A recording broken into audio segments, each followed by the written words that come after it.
Good morning, Discovery Church, and good morning to sParks especially. This week we thought we'd do something a little bit different and we would share with you our personal testimonies. Testimony, what is that, you ask? Well, a testimony is a story about the amazing things that God has done in our own lives, and we can share that with other people so that they are encouraged. So this week we're going to share with you the testimony of how we all became Christians, and we're going to share with you also a favourite Bible verse that's really helped us. So I'm going to go first. So I grew up used to going to church and knowing that God was like a big deal, but not really understanding why. But slowly, all the stories I'd learnt from Sunday school started making more sense about how amazing God really is. Then I realised that God wasn't just an amazing person in these stories, but he was in fact real. And I also started to realise and understand why God had sent Jesus to die on a cross for me. And I actually needed Jesus' help. You see, even though I haven't done terrible bad things, I guess, there was still something really wrong inside of me. And only Jesus could really help me. So now, Jesus is my friend. And not just any friend. He's my super amazing, cool and best friend. And I know that he really, really loves me. So I want to spend my life loving him back and getting to see all the cool and amazing things that he does. And one of my favourite Bible verses is taken from Ephesians chapter 3 verse 18, and it says this: "May you have the power to understand, as all God's people should, how wide, how long, how high and how deep God's love is." Okay, I'm going to hand over to Alice. Go for it. So I grew up in a Christian house with a Christian mummy and a Christian daddy.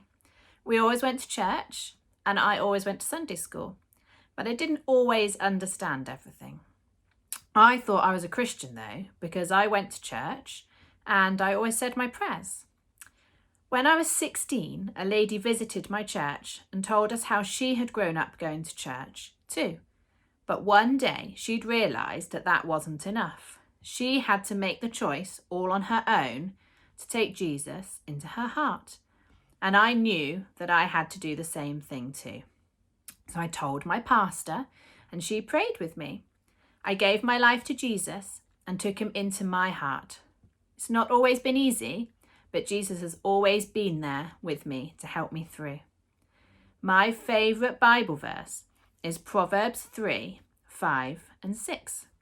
It says, "Trust in the Lord with all of your heart. Lean not on your own understanding.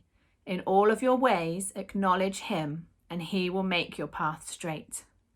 Jesus never leaves us if we choose to trust him.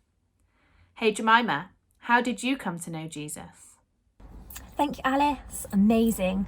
And yes, I am sat in my car. I know, strange, but there's a reason for this. So I gave my heart to the Lord whilst I was sat in the car on my mum's driveway as a child. Now, I grew up exactly like Alice, in a Christian home, learning and understanding about Jesus and what it's all about. And I know I had heard to allow Jesus into your heart. And I remember one day, can't remember why, but I got into the car and I said to my mum, "Can I have the Lord in my heart?" So she said yes. So whilst we were sat in the car on our driveway, my mum prayed with me and I prayed and asked Jesus to come into my heart. Now, it's really important to remember, you don't have to be anywhere specific to ask the Lord into your heart.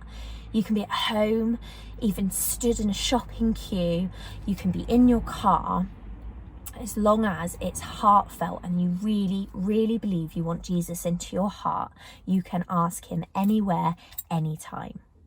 Now, when I prayed that prayer, I had my eyes closed and the Lord gave me a vision, just a really quick picture. And what it was a little cartoon character of Jesus, just like the ones I used to watch on videos when I was a child. Jesus, he walked up to this heart with a door on it, a little cartoon heart with a door on it. And he knocked on the door, and that was where I prayed and asked him into my heart, and the door opened and he went on through. Now, I'll never forget that, and I remember that Jesus is living in my heart. Okay, that's my story, that's my testimony today. Let's hear Kaylee. Kaylee, over to you. Oh, Jemima, thank you so much. And Hannah and Alice, what an amazing thing to hear all your stories.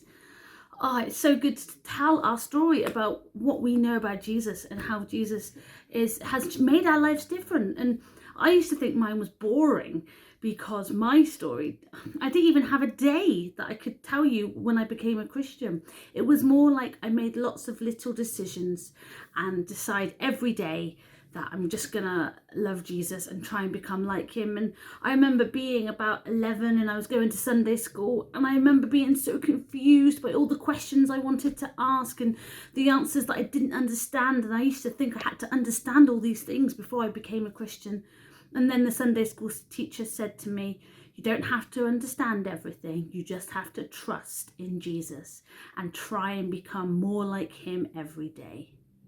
So I want to encourage you, whatever your story, whether you think it's boring, whether you think it's too exciting, maybe it's so exciting it's unbelievable, it doesn't matter. What matters is that you have a story to share about Jesus.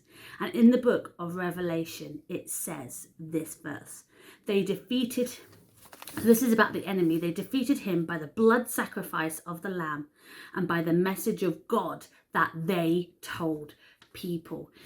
Now the Lamb was Jesus, and if you want to do things for Jesus, if you want to know what Jesus wants you to do, he just wants you to go out and tell your story, because like it says in the Bible, your story is powerful and is another example of how God is good and God is still in changing lives today. Right, now we've heard from everyone, let's go and sing our song for this week. Come on, bye. Hey guys, let's do this song. Nothing's too big, big, big for his power.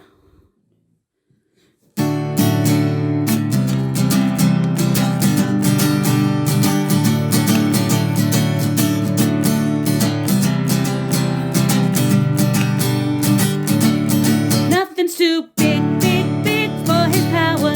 Nothing's too little, little for his care. Nothing's too big, big, big for his power.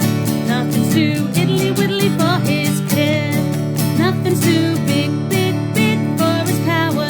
Nothing's too wincy, wincy for his care. Nothing's too big, big, big for his power. Nothing's too teeny weeny for his care. He is the God of the big, God of the little, God of the stuff, somewhere in the middle, the King of moving mountains, loves you more than you will ever know. Wow, nothing's too big, big, big for his power. Nothing's too little, little for his care. Nothing's too big, big, big for his power. Nothing's too widdly, widdly for his care. Nothing's too big, big, big for his power.